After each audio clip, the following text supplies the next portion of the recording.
जिस सिस्टम को चुनाव निष्पक्ष कराने की जिम्मेदारी दी गई है वही सिस्टम आज कटघरे में खड़ा है। बंगाल में चुनाव आयोग ने एक अफसर को निलंबित किया है, लेकिन सवाल यह है गलती एक अफसर की थी या पूरी मशीनरी की।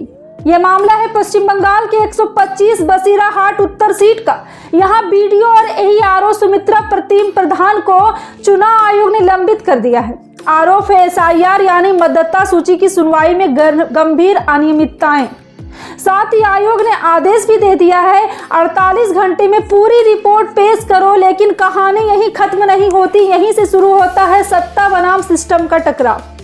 अब जरा रुकिए, आप, मैं और अब आप सब जो ये वीडियो देख रहे हैं, क्या आपने कभी सोचा है कि मतदाता सूची में नाम जोड़ना हटाना कितना संवेदनशील काम है? अगर यही गड़बड़ी हो जाए तो चुनाव का मतलब ही क्या रह जाता है? चुनाव आयोग कहता है सुनवाई में नियमों का पालन नहीं हुआ, इसलिए कार्रवाई की गई, लेकिन मुख्यमंत्री ममता बनर्जी का आरोप और भी सीधा है। वो कहती है चुनाव आयोग लोगों को परेशान कर रहा है, मतदाताओं से उनका अधिकार छीना जा रहा है। अब सवाल उठता है क्या आयोग निष्पक्ष है या दबाव में है? और अगर दबाव में है तो किसके दबाव में?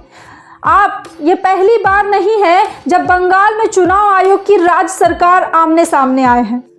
हर चुनाव से पहले वही कहानी, आयोग सख्ती दिखाता है, सरकार सवाल उठाती है, लेकिन आज मामला और भी गंभीर है, क्योंकि यहाँ बात एक अफसर के निलंबन की नहीं है, बात है लोकतंत्र की, रीढ़ की, वोट की। आप एक सवाल पूछता हूँ कि अगर किसी इलाके में अचानक कहा जाए कि आपका नाम वोटर लिस्ट में संदिग्ध है, सुनवाई होगी, तो आप क्या करेंगे?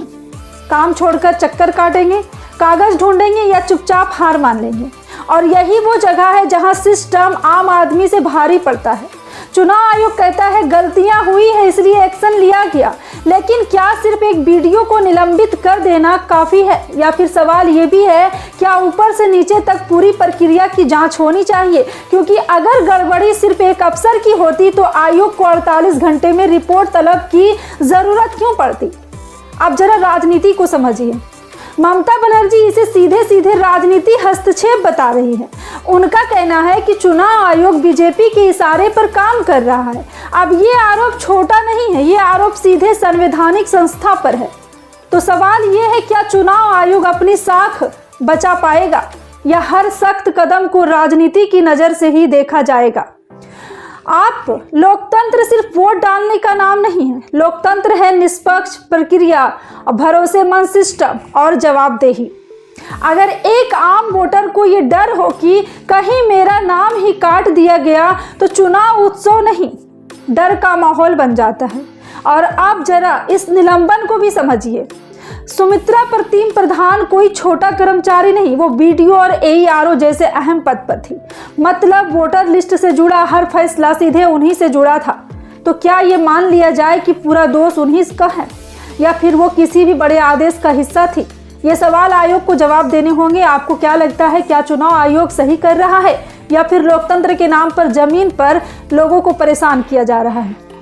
कमेंट में लिखिए, क्योंकि ये मुद्दा सिर्फ बंगाल का नहीं है, ये मुद्दा आज बंगाल, कल कोई और भी राज्य। और अंत में अगर आपको लगता है कि सिस्टम से सवाल पूछना ज़रूरी है, सत्ता से जवाब मांगना ज़रूरी है, तो इस वीडियो को लाइक कीजिए ताकि ये आवाज़ और दूर तक जाए। इसे शेयर कीजिए क्योंकि लोकतंत्र अकेले नहीं बचता है। और सब्सक्राइब जरूर कीजिए क्योंकि यहाँ खबर सिर्फ बताई नहीं जाती है, खबर से सवाल निकाले जाते हैं, क्योंकि सवाल जिंदा है और जब तक सवाल जिंदा है तब तक लोकतंत्र जिंदा है। जय हिंद।